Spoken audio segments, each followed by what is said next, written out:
Dear learners, this is the third blocks that is talking about the Habermas contributions to the social theory. Here I am talking about the Jürgens Habermas, a prominent German sociologist and philosopher, made a significant contributions to the social theory, particularly through his work on communications, rationality, and modernity. His ideas have influenced various fields, including sociology, political science, and philosophy. Below are the key aspects of his contributions to the social theory.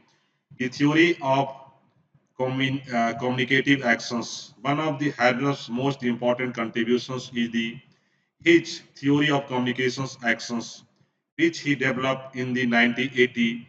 In his theory, Habermas distinguishes between the two types of actions that is called instrumental actions, that is talking about the actions aimed at achieving a specific goals often measured in the terms of success or efficiency. Communicative actions. Actions oriented towards reaching understandings through the dialogues or communicative actions is based on the idea that human interactions should aim for mutual understandings rather than strategic manipulations. According to Habermas, rational communications is essential for achieving social cooperations and maintaining a democratic society. He emphasized the importance of ideal speech situations in which participants can engage in discourse free from coercions, dissipations, and distortions. These are the important things. Habermas' contributions to the social theory. Life world versus the systems. Habermas differentiate between the live world and the system in the modern society. Live world, this refer to the everyday informal structures of the communications, cultures, and social interactions. It represents the shared backgrounds of understandings and norms that people rely on to make sense of their world. System.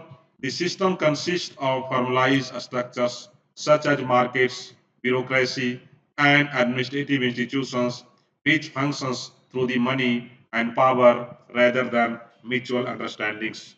Habermas argued that modern society faces problems of colonizations of the live world by the system. As the system grew, it encroached on the live world, reducing the capacity for genuine communicative actions and democratic participations. Public affairs and deliberative democracy. Another major contributions from the Habermas is, is his concept of the public sphere, elaborated in his earlier work, that is structural transformations of the public sphere in the 1962.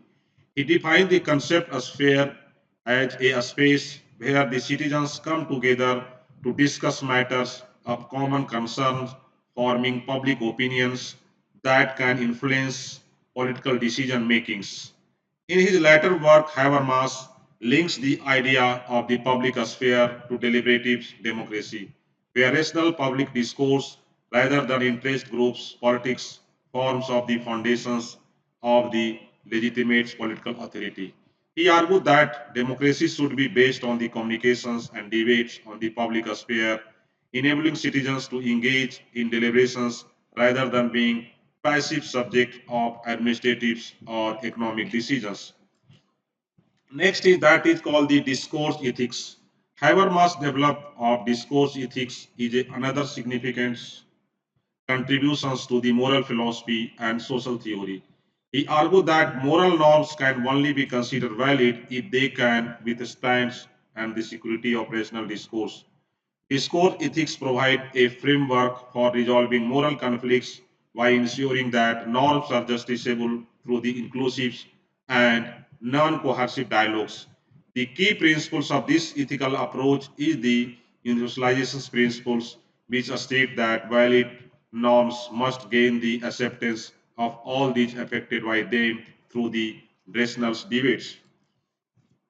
Critics of the modernity. Habermas has also made significant contributions to the critics of modernity, particularly in response to the idea of postmodernism. Unlike the postmodernism thinkers such as Michael Foucault's or James Picasso layouts, Habermas defend the projects of modernity, argue that the Enlightenment's ideals of regions, democracy, and human emancipations are still relevant. He critiques both technocrats' rationalisms, which reduce human interactions to calculations of efficiency, and postmodern escapisms, which reject universal norms and rationality. Instead, Habermas advocates for a reconstructed modernity which balances the rationality of the system with communicative rationality of the live world, thereby enhancing human freedoms and democratic engagements. Rationality and human emancipations. Habermas emphasized a broader understanding of rationality, moving beyond more instrumentals reasoning focused on controls and efficiency to include rationality aimed at understandings and consensus. He believes that human emancipation comes not from mastering nature through the science and technology alone, but through the creating social structures that enables individuals to participate equally in dialogues that shape their lives. Post-metaphysical thinkings, Habermas moves away from the traditional metaphysical philosophy and instead advocate for post-metaphysical thinking, focusing on the importance of language, communications, and intersubjectivity in understanding human experience. This approach is pragmatic, focusing on solving concrete problems through the reasons and discussions rather than rely on abstract or universal principles detached from the real world context. Now come to the contributions to the critical theory. As a members of the Frankfurt Schools of Critical Theory, Habermas also built on the work of earlier theories like the Marx, Horkheimer's and Thorders. However, he diverges from the by the offering a more optimistic view of modern society and its potential for rational self-reflections and democratic reforms. While the earlier Frankfurt schools thinkers were more pessimist about the possibility for emancipations under the capitalisms, Habermas believed in the potentials of communicative rationality to resist the dominance of both capitalism and the state power. Now come to the important conclusions of the Habermas contributions to the social theory were wide-ranging and have had a profound impact on the contemporary thoughts. His theory of communicative actions, critiques of the social life world, relationship, developments of discourse, ethics, and defense of modernity offer tools for understanding and addressing the challenge of modern democratic society. His work continued to shape debates in sociology, political theory, and philosophy, particularly around issues of democracy, rationality, and social justice. Habermas' contributions to the social theory revolved around the communications, democracy, and rationality. His theory of communicative actions distinguishes between the instrumental actions that is goal-oriented and communicative actions aimed at the mutual understandings. He has stressed that genuine human interactions should be focused on dialogues rather than studies manipulations. Now come to the Habermas contributions to the social theory.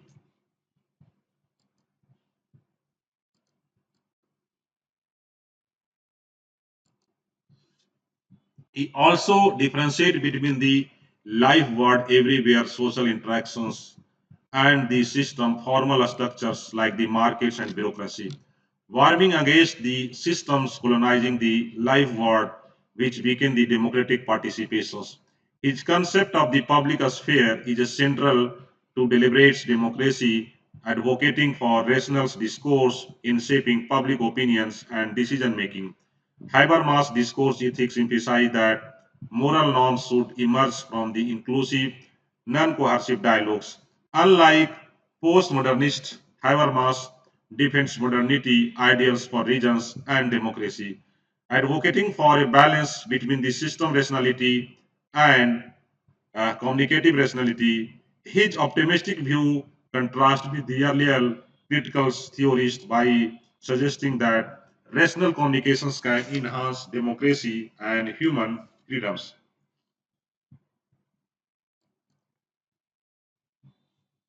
Next, talking about the Habermas concept of the public sphere is one of his most influential contributions to the social theory and political philosophy. Developed initially in the 1962 book, The Structural Transformations of the Public Sphere, Habermas' work on the public sphere provide a framework for understanding how democratic society functions through the interactions of individuals, communications, and public discourse. Below be the detailed aspect of his contributions. Definitions of the public sphere. The public sphere, according to the Habermas, is a space where private individuals come together to form publics and engage in the open discussions on the matters of common interest, especially related to the politics and social issue. The public sphere functions as a medium between the society and the states, enabling citizens to influence the political decision makings through the critical public debates. They are the key characteristics of the public sphere, like the inclusivity. The public sphere should ideally be open to all citizens, allowing for unrestricted participations and equal opportunity to work. Rational critical debate. The discourse within the public sphere should be rational, informed, and aimed at consciousness buildings rather than conflict and strategic manipulations. Autonomy from the states and the market. The public sphere operates independently from the state control to market force, ensuring that discussions are not dominated by governments or economic power. However, mass contributions to the public sphere that we're talking about the historical developments of the public sphere. However, mass trace the developments of the public sphere back to the 18th century in the Western Europe, particularly in England, France, and Germany.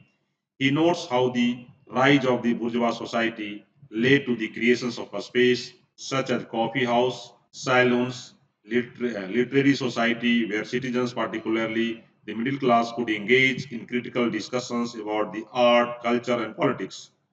Second, in this earlier public sphere, there was an emphasis on the rational critical debates.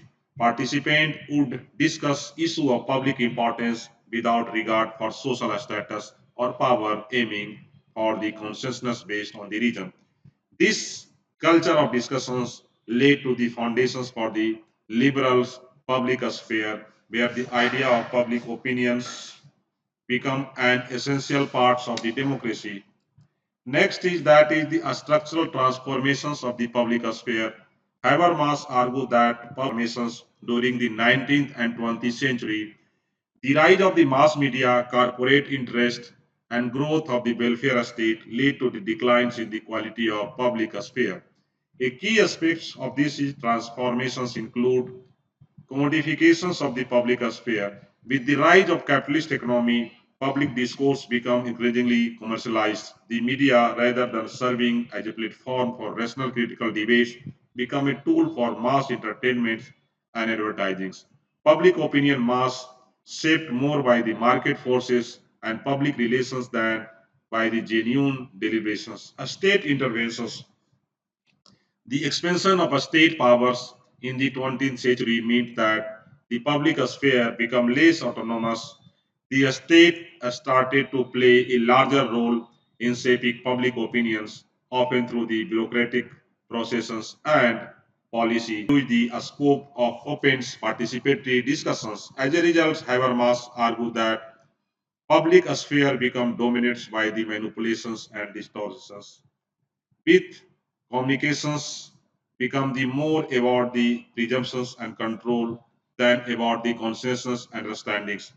The shift from the participatory public sphere to one dominates by passive consumptions of media and political manipulations represents the declines of democratic engagements in the society. Next is talk about the critics of modern mass media. One of the Habermas' key critics is aimed at the role of modern mass media in shaping the public sphere. In earlier bourgeois public sphere, the media, newspapers, citizens, however, with the rise of large media corporations and professionalizations of journalism. Habermas argued that media has shifted away from its central law role. Now come to the important part, that is, instead of encouraging public deliberations, the media become a tool for entertainment, a speculation, and the manufacturing of consents. These commercializations of the media led to what Habermas called its refederalizations of the public sphere, where public opinion is shaped by the powerful interest groups rather than the rational debates. These are the important things: public sphere and deliberative democracy. In this latter work, Habermas develops the idea of public sphere further by linking it to the history of deliberative democracy. In his view, public sphere play a critical role in democratic governance by enabling citizens to participate in deliberative process. Deliberative democracy emphasizes the importance of regions dialogues and discuss in making the legitimate political decisions.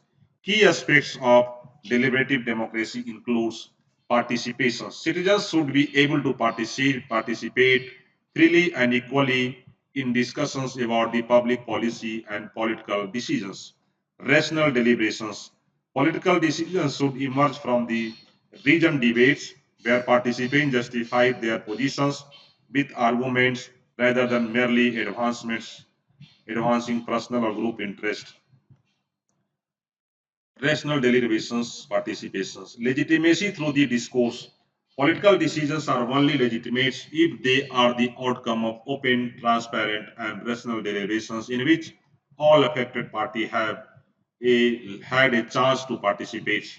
Habermas argued that democracy requires the revitalizations of the public sphere so that citizens can engage in meaningful, rational, critical debates that influence the political process. For him, the health of a democracy depends upon the ability of its citizens to engage in open, inclusive, and rational discourse.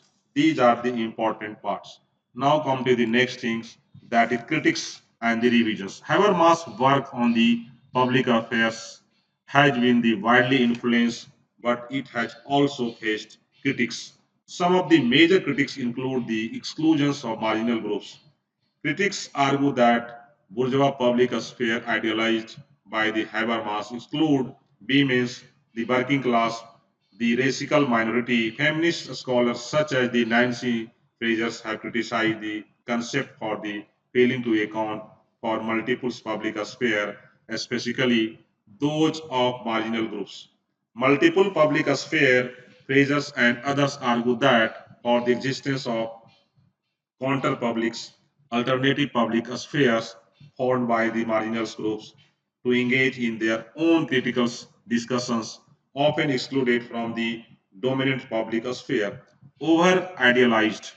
Critics argue that Habermas' notions of the public sphere as a sphere for rational critical debate may be overly idealized given the persistent power imbalance and interest that shape real world discussions.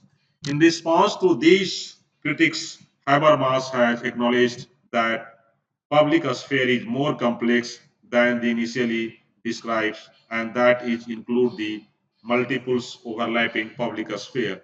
He has also refined his idea to better account for the diversity of modern democratic society. Now come to the concluding part of the Habermas contribution to the public sphere. Habermas' theory of the public sphere offers a powerful framework for understanding the relationship between the communications and democracy and political legitimacy. He provides a historical account of how the public sphere emerged, its role in hosting democratic debates, and its subsequent decline in the face of modern mass media and state interventions. By linking to the public sphere to deliberate democracy, Habermas highlight the importance of rational discourse for the legitimacy of democratic decisions making. While this model of the public sphere has faced criticisms, It maintains a foundational concept in the discussions of democracy, media, civil society. Habermas' works continue to shape debate about how to revitalize the public sphere and strengthen democratic participations in contemporary society. Thank you. This is the last parts of this unit. Thank you for hearing the lectures.